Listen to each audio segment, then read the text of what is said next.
আসসালামু আলাইকুম। খুব কষ্টের কিছু কথা বলার জন্য আপনাদের সামনে এসেছি। 5 তারিখের পরে আসলে ইউটিউবে কথা বলতে হবে এটা চিন্তা করি নাই। মনে করেছিলাম যে 5 তারিখের পর দিনই দেশে যাব, যেদিন পতন হবে তার পরের দিনই দেশে যাব, পরে বলতে তার পরপর দেশে যাব আর কি। তো এখনো আমাদের মনে হচ্ছে যেন সেই আওয়ামী লীগের সাথেই বোধহয় এখনো যুদ্ধ করছে। বিভিন্ন বিষয় নিয়ে মত পার্থক্য হচ্ছে, বিভিন্ন বিষয় নিয়ে কথা বলতে হচ্ছে, এখনো দেশের বিরুদ্ধে ষড়যন্ত্র হচ্ছে। যেই জিনিসগুলো না চাইতেই পাওয়ার কথা সেই জিনিসগুলো এখন আবার চাইতে হচ্ছে, সেটার জন্য প্রতিবাদ করতে হচ্ছে, রাস্তায় নামতে হচ্ছে। গতকালকে একটা ভিডিওতে আসিফ নজরুলের সৌদি আরবে গিয়েছেন এক ব্যক্তি, তিনি ফেসবুকে তার পোস্ট করেছেন যে আসিফ নজরুলকে পিছনে নিয়ে এইভাবে আপনার মানে ফোনটা সামনে ধরে এইভাবে বলছে যে এই যে আসিফ নজরুল এই প্রবাসীদের রেমিটেন্স যোদ্ধাদের টাকা মেরে দিয়ে তারপরে হজ করতে এসেছেন। আসিফ নজরুল দেখছি সেই ভিডিও থেকে আপনার আস্তে আস্তে সরে যাচ্ছেন, হ্যাঁ, মানে পাশ কাটাতে চাচ্ছেন। তো আসিফ নজরুল, কে ভালো কে খারাপ, কে ঠিক আর কে বেঠিক, এটা আল্লাহ একদিন জাজ করবে। শুধু এতটুকুই বলে রাখলাম, এই 5 তারিখের পরের যে সুযোগ আপনারা শুধু হাতছাড়া করেন নাই, ইচ্ছাকৃতভাবে এই সুযোগটাকে ধ্বংস করেছেন, এর বিচার, এর শাস্তি আপনাদেরকে এই পার অথবা ওই পারে পেতেই হবে। আমি আমার জায়গা থেকে শুরু থেকে এখন পর্যন্ত একটা কথাই বলি, অনেক মানুষের, অনেক নিজের খুব কাছের মানুষজনও ভাই সুযোগ এসছে, কিছু টাকা পয়সার দরকার আছে জীবনে, এরকম ওই 21 টিভিতে যখন কাজ করতাম না, এরকম তখনও অনেক মানুষজন ছিল এরকম বলতো যে টাকা পয়সা বানায় তারপরে করতে। আসলে টাকা পয়সা না মানুষকে বাঁচাইতে পারে না, বিপদে পড়লে ওইখানে আপনি বাঁচতে পারবেন। টাকা মানুষের দরকার আছে, আমরা পৃথিবীর একদম ফেরেশতা, আমাদের মানে কোনো ভুল ত্রুটি নাই, কোনো খারাপ কাজ নেই, এরকম না। আমার জীবনেও খারাপ কাজ আছে, চেষ্টা করেছি। আমাকে যদি আজকের আমি আর ধরেন বেশি না 2012 সালের আমিও যদি সেই গণজাগরণ মঞ্চের আগের আমাকেও যদি আপনি মেলান, আমার মধ্যে অনেক পার্থক্য হয়েছে। ভালো না খারাপ সেটা আল্লাহ জাজ করবেন। চেষ্টা করেছি নিজের সমস্যাগুলো সমাধান করতে। যাই হোক, তো এই যে এখন ধরেন মনে করছেন যে আপনারা ঠিক জায়গায় আছেন, যা মনে চায় তাই করছেন, আপনারা করে যাবেন, কোনো সমস্যা নেই। এটার বিচার একদিন হবে। এই হজ করতে গিয়ে যেমনটা দেখেছেন, এর চাইতে আরো ভয়ঙ্কর অপমান আপনাদের সামনে অপেক্ষা করছে। আমাদেরও সমস্যা আছে, জীবনের ঝুঁকি আছে। আমি মনে করি আমার জীবনের হয়তো বেশিরভাগ সময়ই হয়তো আমার কষ্টে কাটাইতে হবে। কারণ মানে আমার তো ধরেন যারা ভালোবাসে তারা তো সাধারণ মানুষ, তাদের তো শক্তি নেই। আমাকে যারা মানে অপছন্দ করে বা যাদের বিরুদ্ধে কথা বলেছে তারা তো শক্তিশালী। সো তাদের ব্যাপারে মানে কথা বলতে গেলে, তাদের বিরুদ্ধে যদি করি, সেটার তো শাস্তি তো আছে, সেটার জন্য হয়তো কোনো এক সময় সে শাস্তি পেতে হবে। যাই হোক, যেটাই হোক, আল্লাহর কাছে দোয়া করি যেন আল্লাহ ইমান ঠিক রাখেন এবং মানে ধৈর্য ধরে যেন যে কোনো শাস্তি মোকাবেলা করতে পারি, এতটুকু, এর বাইরে আর কোনো কিছু না। তো আজকে যে বিষয়টা নিয়ে কথা বলতে এসেছি সেটা হচ্ছে, ধরেন গতকালকে একটা দেখলাম, একজন রিক্সা চালক মারা গিয়েছিল। যে রিক্সা চালক সবাইকে ধরে ধরে নিয়ে যেয়ে তারপরে আপনার হসপিটালে দিয়ে আসতো। সেই লোকটার স্ত্রী গত সপ্তাহ থেকে তিনি ভিক্ষাবৃত্তিতে নেমেছেন, ভিক্ষা করে খাচ্ছেন। তো সমন্বয়ক যে কজন আছেন, যারা ছাত্র নেতা, যারা ছাত্রদের থেকে উপদেষ্টা হয়েছেন, আমি তাদেরকে সরাসরিও এই কথাগুলো বলেছি। এই এই প্ল্যাটফর্মেও আমি ওপেন এই কথাগুলো বলতে চাই। দেখেন, ধরেন এই যে এই ছাত্রদের ভবিষ্যৎটা আসলে কি, তারা কি চায়?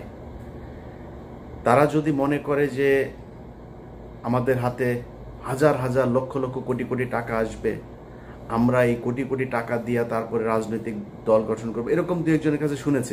ধরেন একজনের কাছে টাকা পয়সা চেয়েছে বা কোনো এক জায়গায় টাকার লেনদেন হয়েছে, সেখানে শুনছি যে মানে ছাত্রদের প্রচুর টাকা পয়সা তারা ফান্ড কালেক্ট করার চেষ্টা করছে।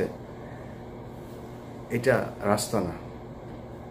আপনি কত হাজার কোটি টাকার মালিক হবেন? জামায়াত হচ্ছে ব্যাংকের মালিক, বিশাল বিশাল আর্থিক প্রতিষ্ঠানের মালিক। বিএনপির এরকম নেতা আছে যারা কিনা আওয়ামী লীগের সময় যত টাকা মান্থলি ইনকাম করতো, তাদের ব্যবসা প্রতিষ্ঠান, ব্যাংক, বিমা কোনো কিছুই বন্ধ হয়নি। এরকম অনেক নেতা আছে। আওয়ামী লীগের পরিবারের সাথে তাদের পরিবারের বৈবাহিক সম্পর্ক হয়েছে। তাদের সাথে আপনারা টাকা নিয়ে পারবেন? তা কত টাকার মালিক হবেন বলেন আপনি? টাকা পয়সা দিয়ে নতুন করে কোনো রাজনৈতিক দল আপনি দাঁড়ায় যাবেন, এই সুযোগ নাই। কিন্তু একটা সুযোগ আপনাদের হাতে এসেছিল, সেটা কি? এই আগস্টে যেই বিপ্লব হলো, এই বিপ্লবে সারা দেশের মানুষ আপনাদের পক্ষে এসেছিল। এবং আমি নিজেই আমার চ্যানেলে আমি ভিডিও বানিয়েছি। এখন আমি বলছি না যে আমি নির্বাচন চাই, আমি নিজে বলেছি 20 বছর 25 বছর যত বছর মনে চাই ইউনূস সরকার ক্ষমতায় থাকুক। আমরা এখানে উদযাপন করেছি, মনে করেছিলাম যে আমরা বোধহয় স্বাধীন হয়ে গিয়েছি। মিথ্যা, সব কিছুই ভুল ছিল। এই স্বাধীনতার ঠিক আগের যে সময়টা ছিল, সেই সময় আপনাদের সাথে বাংলাদেশের মানুষ যেইভাবে এসেছিল, আপনারা তাদেরকে রাখতে পারেন নাই। কেন পারেন নাই? কয়েকটা, মানে খুব বড় করে 2-3টা জিনিস বলি। দেখেন পরিবর্তনটা হয়েছে কোথায় আমাকে বলেন। আজকের যে বাংলাদেশ, এই বাংলাদেশের সাথে যদি আপনি শেখ হাসিনার বাংলাদেশকে মেলান, মানে কম্পেয়ার করেন, আচ্ছা কম্পেয়ার করলে ধরেন একটা সাধারণ মানুষকে যদি আপনি জিজ্ঞেস করেন তার যে জিনিসপত্রের দাম কিনে খেতে হয়, সেটা কি কমেছে? এটা সমস্যা না। একটা নতুন সরকারের জন্য ধরলাম 1 বছর 2 বছর তারা কষ্ট করবে, কোনো সমস্যা নাই, কষ্ট করুক। কিন্তু সেটার জন্য তো আপনার কিছু করতে হবে, তাই না? একজন মানুষ মনে করেন যে বিদেশে যাবে, তার বিদেশে যাওয়ার জন্য আগে কয় টাকা দিত সে? আগে যদি নাকি মনে করেন সৌদি আরবে যেতে 7 লাখ টাকা, 6 লাখ টাকা, 5 লাখ টাকা দিত, তাহলে আগের সরকারের সমস্যা ছিল, দুর্নীতিগ্রস্ত ছিল, তারা বিভিন্নভাবে দালাল এইসব করে টাকা পয়সা করতো। এই জন্য ইন্ডিয়াতে যেতে লাগে 1 লাখ টাকা, 1.5 লাখ টাকা, আমাদের এখান থেকে 7 লাখ টাকা লাগে। মালয়েশিয়াতে যেতে 60,000 70,000 টাকা লাগে, আমাদের এখান থেকে লাগে 5 লাখ টাকা। ওমান, কাতার, দুবাই, মধ্যপ্রাচ্যের সব দেশে একই অবস্থা। এখন বৈষম্য কাটানোর জন্য বৈষম্য বিরোধী আন্দোলন হয়েছে, মানুষ রক্ত দিয়েছে। সেই বৈষম্য শেষ করার পরে তাদের তো কম লাগবে টাকা, তাই না? আসলেই কি লাগছে? তাহলে এইটার দায় কার? এটার জন্য তো আপনাকে জবাব দিতে হবে। আপনি যেটা শেখ হাসিনা পারে না সেটা আপনি করে দেখাবেন। এই জন্যই তো আপনাকে পরিবর্তন করে আনা হয়েছে। মানে সব কিছুর পর আমি এই যে যুক্তি দেখাচ্ছি, এটাতে আবার আওয়ামী লীগের খুশি হওয়ার কিছু নাই। তোদের আসলে মানে তোদেরকে নিয়ে মানে কথা বলার মতো এই মানে রুচিটাও, তোদের নিয়ে কথা বললেই মেজাজ খারাপ হয়ে যায়, গালাগালি করতে ইচ্ছা করে। তোরা তো মানুষ না।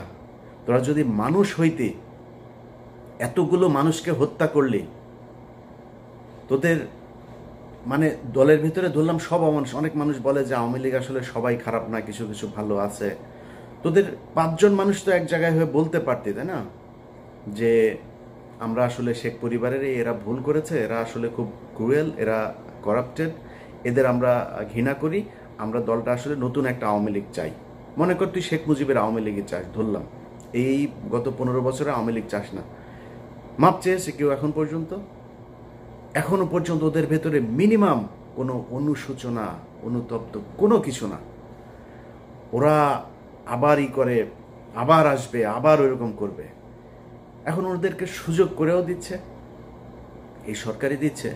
সব কিছু যদি বাদ দেন, আপনি প্রবাসীদের টাকা পয়সার কথা বলেন, পুলিশের এখন পর্যন্ত আপনি জানেন আগের চাইতে বেশি ঘুষ দিতে হয় একজন ওসিকে একটা নিতে হইলে, একজন এসপিকে বদলে নিতে হলে, ভালো একটা পোস্টিং নিতে হলে।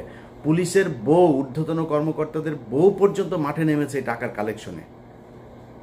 একজনের বউয়ের ফোন রেকর্ডও আছে, এক ওসির সাথে কথা বলছে, নিজে করে, নিজের পরিবারের খুব নিকট আত্মীয় দিয়ে তারপরে ওসির সাথে ডিল করায়। তাহলে পরিবর্তন কি? এখন এগুলো সব কিছু নিয়ে কথা বলতে গেলে না, মানে সবারই মনে হয় সমস্যা হচ্ছে না, আমার একাই মনে হয় সমস্যা হচ্ছে।